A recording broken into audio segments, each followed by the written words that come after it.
Moving on now, the war rhetoric from Washington towards Iran is again being ramped up just ahead of the second round of high-level international talks on the country's nuclear program.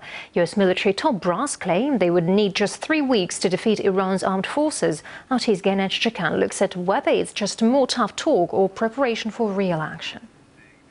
The Pentagon says they're just doing some contingency planning in case Iran attempts to close the Strait of Hormuz or attacks U.S. ships in the Persian Gulf. But analysts say it's the kind of planning that drives the tensions to a whole new level.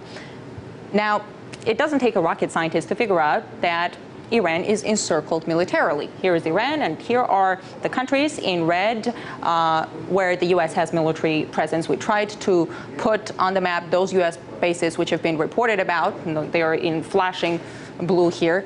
Here you have the friendly Arab countries. Right next to Qatar, it's Bahrain, which hosts the U.S. Fifth Fleet. That's 40 ships, 16,000 personnel, 2 huge aircraft carriers. Kuwait, which right after the drawdown in Iraq, the U.S.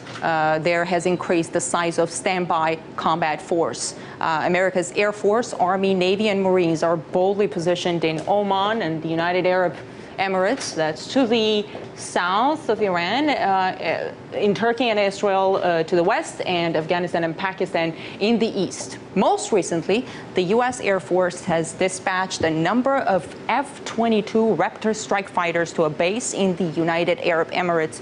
And here it is, the brand new penetrating strike fighter.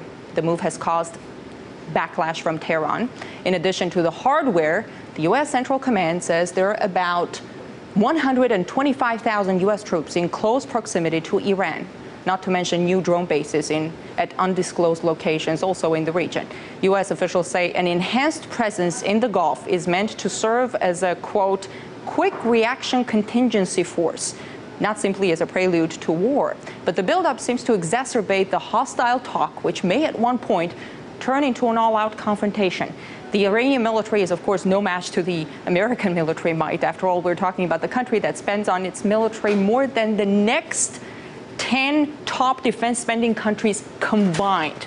So crushing Iran is in America's power, but most analysts agree. What's also in its power is producing the kind of instability in the region that would be far worse than what came out of Iraq and Afghanistan.